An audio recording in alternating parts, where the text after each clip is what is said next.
today, we are introducing new categories designed to meet and support Canada's evolving needs and reflect our government's determination to attract the best talent to Canada. And finally, we are creating a new category for skilled military recruits to attract highly skilled foreign military applicants.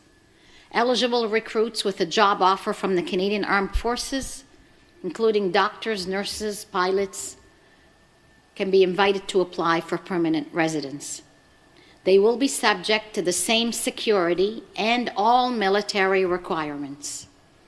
This new category will support our government's commitment to strengthen our armed forces, to defend our sovereignty, and to keep Canadians safe. What is actually happening?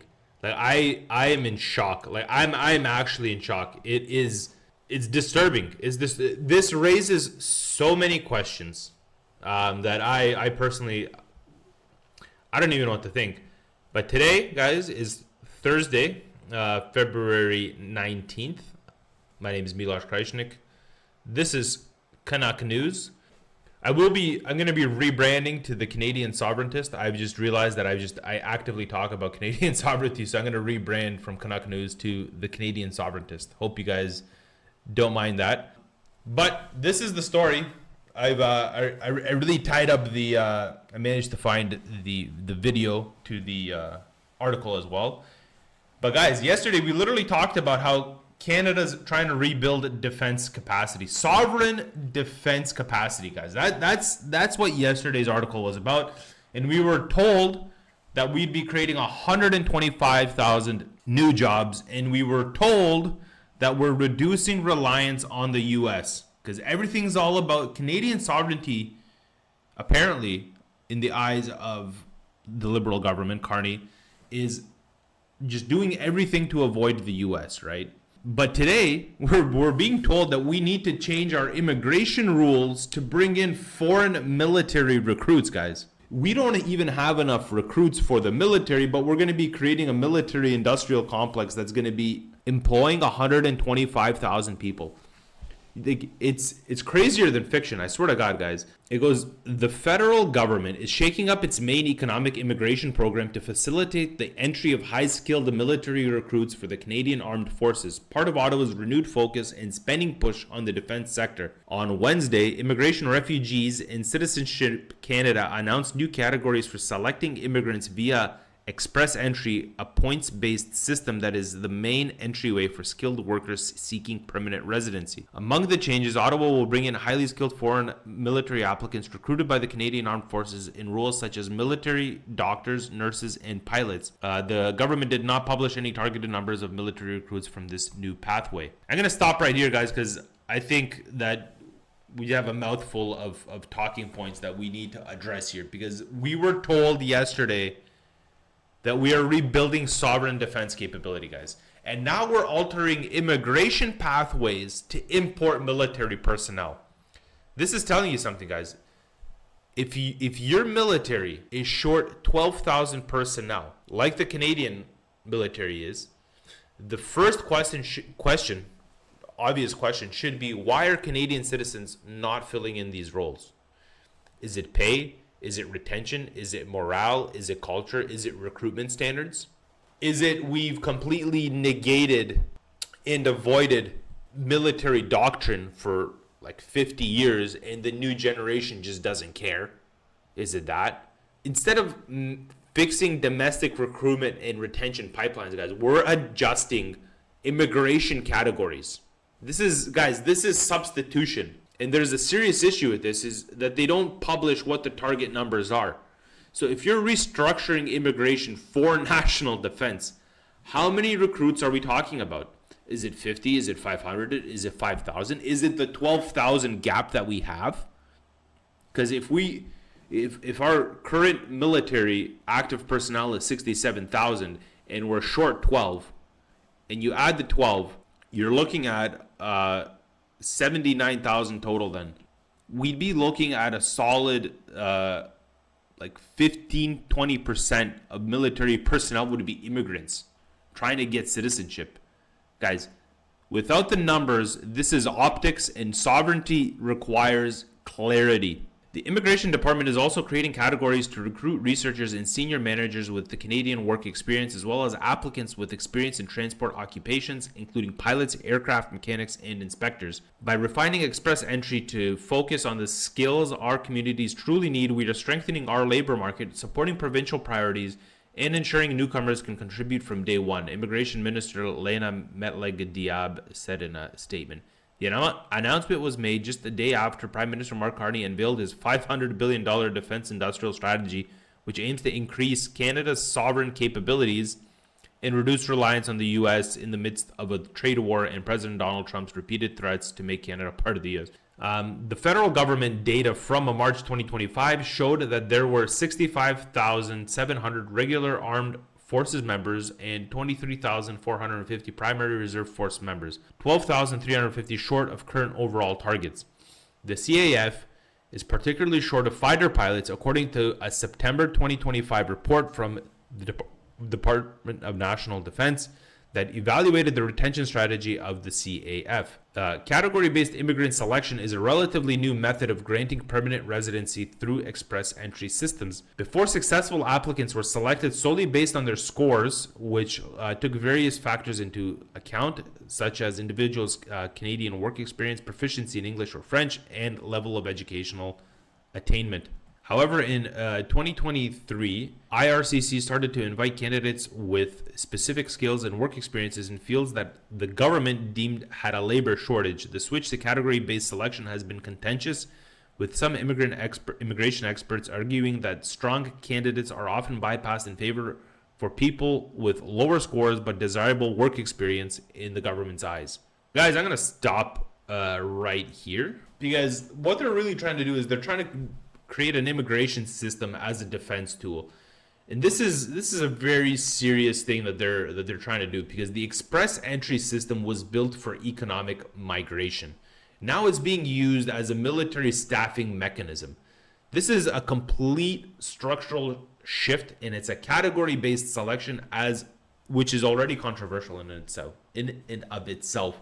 So critics are arguing it turns immigration into a reactive labor tool. Now we're applying this to the armed forces, guys. Military service, it's not the same as IT recruitment, guys. This involves security clearance. We need institutional loyalty. We need operational cohesion.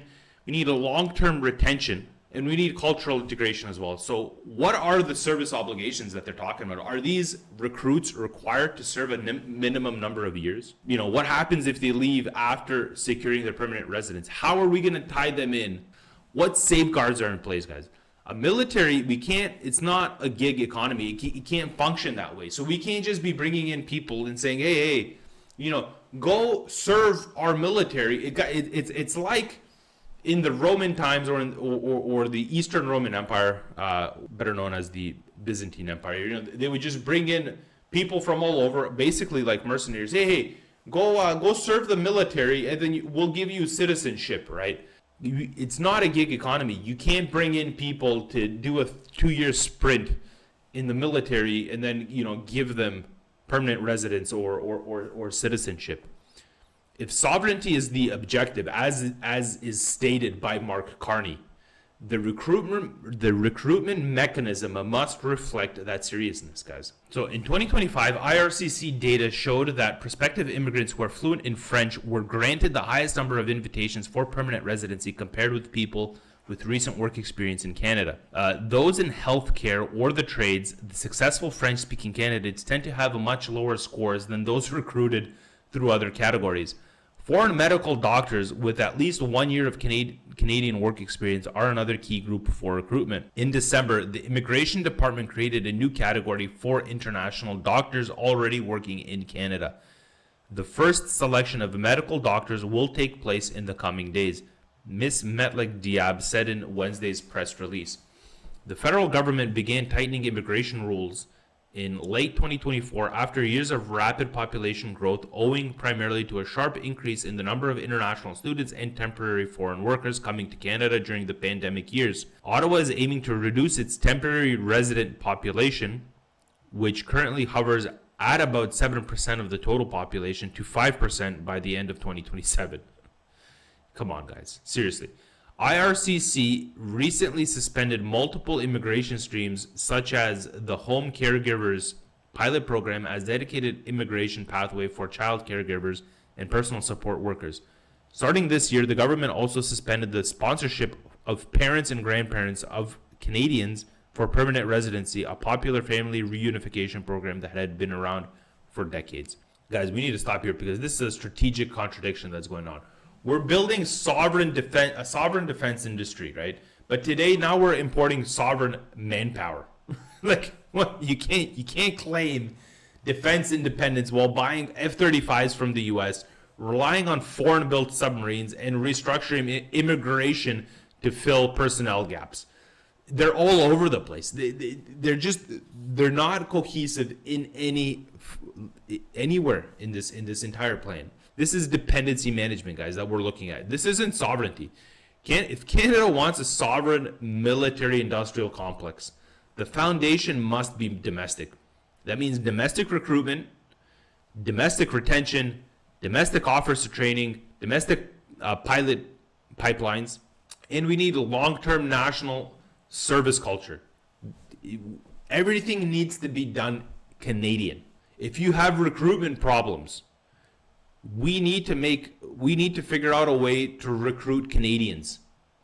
This is the protecting our national border. You want to protect your national borders by giving people the opportunity to get citizenship by serving your military. Are you serious? This isn't the French Foreign Legion, guys. This is the Canadian Armed Forces.